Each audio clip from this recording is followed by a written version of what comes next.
আসসালামু আলাইকুম ভিউয়ার, সবাই কেমন আছেন? আশা করি সবাই অনেক ভালো আছেন। আজকের ভিডিওটা কিন্তু অনেক মূল্যবান একটা ভিডিও হবে। এই ভিডিওতে আমি বলবো যে কেমনে বিনা পয়সায় মানুষের টাকা দিয়ে আপনি গরু পালতে পারবেন। আপনার কিন্তু কোনো রকমের খরচ হবে না, যা হবে সব কিছু মনে করেন যে অফিসিয়ালভাবে খরচ হবে, আপনার কোনো সমস্যা নাই। কিন্তু হ্যাঁ, বুদ্ধি খাটাতে হবে। যদি জানতে চান বিনা পয়সায় কেমনে গরু পালন করবেন, এমনকি বিনা পয়সায় গরু ক্রয় করবেন এবং বিনা পয়সায় সেই গরুটাকে পালন করবেন, মানে আপনার নিজের পকেট থেকে একটা টাকাও খরচ হবে না, আপনার শুধু পরিশ্রমটাই যা সেটাই হবে। আমি সেটা আগেই বলে রাখলাম।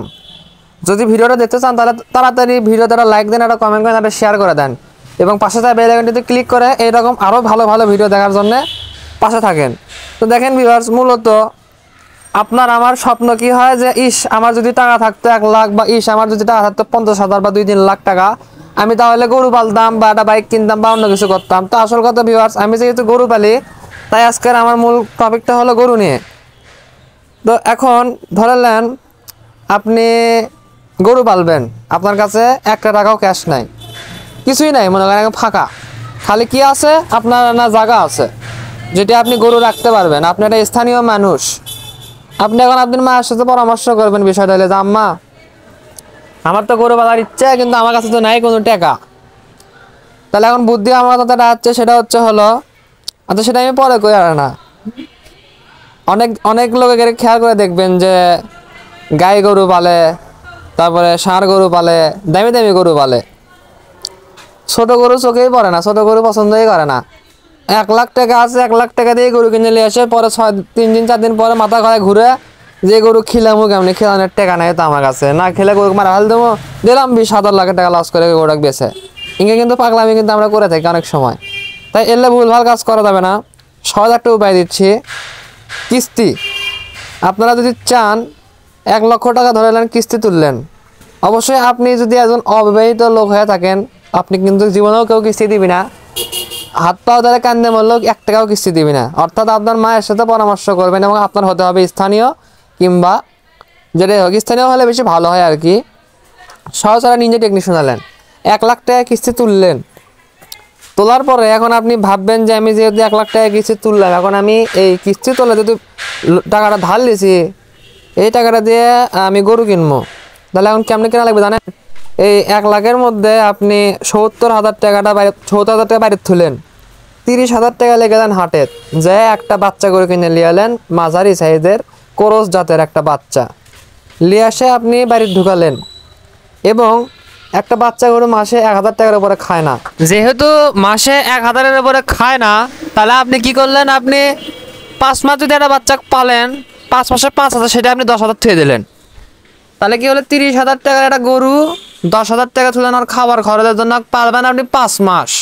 ঠিক আছে, 40,000 টাকা কিন্তু আপনার মাইনাস হয়ে গেল ওই 1 লাখের মধ্যে থেকে। থাকলো কত? 60,000 টাকা থাকে গেল।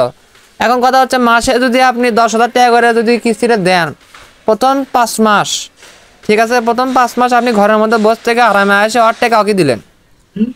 ঠিক আছে, দিয়ে দিকে আপনি যে বাচ্চারা যেটা কিনে নিয়েছিলেন 5 মাস আগে, এই বাচ্চাটা কিন্তু 8 টাকা দিয়ে কিন্তু মনে করেন যে বড় হলো, 5 মাসে মোটামুটি বড় হয়ে যাবে। এটা চ্যালেঞ্জ করে করলাম, কারণ আমি নিজে বাচ্চা পালছি। 5 মাসের মধ্যে দেখা যাচ্ছে যে বাচ্চা কিন্তু লোম ঝাড়া দেয়, গরু আনা খাইয়ে দেয়, বড় হয়। বাচ্চাটা কি করলেন? সুন্দর করে 5 মাস পরে হাটে গেলেন, যা বেচে দিলেন। 30 দিয়ে কিনছেন, 10,000 টাকা খরচ করলেন, অর্থাৎ মনে হয় 40,000 টাকা আপনি টোটাল খরচ।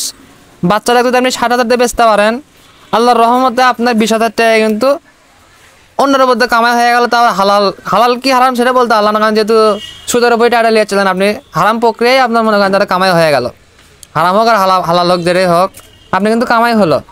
তারপরে কি করবেন জানেন? এই 20,000-এর সাথে 20,000 টাকা রেখে দিলেন, দিয়ে না কষ্ট নষ্ট করে বা এক কাজ করলেন, ওই পুরো টাকাটা আপনি মনে করেন যে ব্যাংকে দিয়ে করলেন যে ওস্তাদ আমি আবার নতুন করে লোন তুলবে চাচ্ছি, এই টাকাটা আপনি নিয়ে এলেন।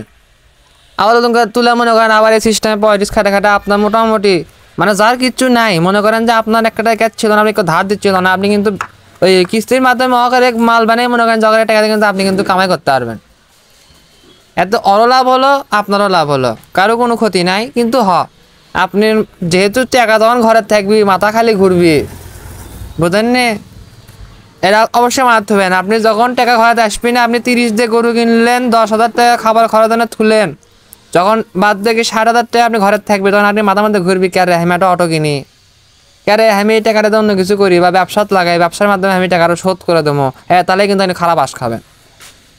মানে বাংলা কথা, লোভ বেশি করা যাবি না, লোভ বেশি করলেন তো বাস খালেন।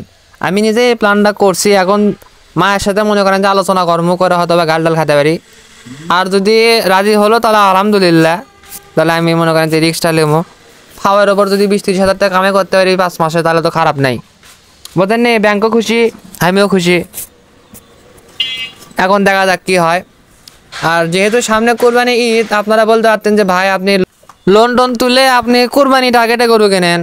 আসলে ভাই আমি মনে করেন যে বেশি পুঁজি দিয়ে আমি গরু কিনবার চাচ্ছি না, রিক্স, মানে আমি বেশি রিক্স লেবার চাচ্ছি না, সোজা কথা।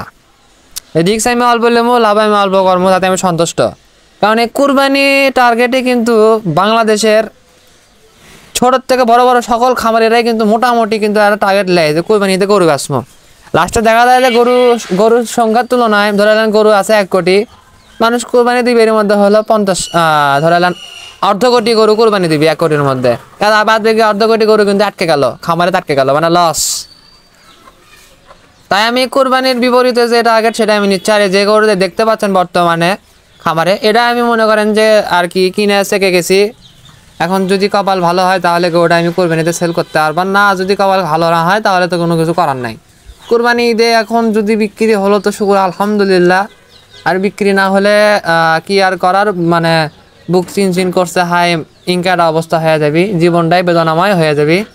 আর তারই মধ্যে একটা দুঃখজনক খবর কই, সেটা হচ্ছে আমার নতুন একটা কুত্তা আনছিলাম, যেটা পালার জন্য আনছিলাম, একটা ছোট কুত্তা, তো সেটা মনে করেন যে মরে গেছে, হুট করে মরে গেল, কিছু বুঝলামই না, মানে কি মানে অসুখ টসুখ হচ্ছিল আমি জানি না, তাই হোক মারা গেছে। এখন নতুন আরেকটা কুকুর কিনতে হবে, সরি মানে আনতে হবে, দেশাল কুকুর। দেখা যাক, এবার যদি কুকুর নিয়ে আসি আমি কাউকে দেখাবো না। আমি আসল কথা যেটা বোঝা গেল যে মানুষের বদনজরের কারণে আসলে এই ক্ষতিগুলো হচ্ছে আমার। তো এই গরুটাতে দেখিচ্ছেন, এই গরুটা দেখছেন, ভালো কথা, সবাই মাশাআল্লাহ বলবেন, বেশি বেশি করে মাশাআল্লাহ বলবেন। আজকে এই ভিডিওটা আমি এখানেই শেষ করলাম, আল্লাহ হাফেজ।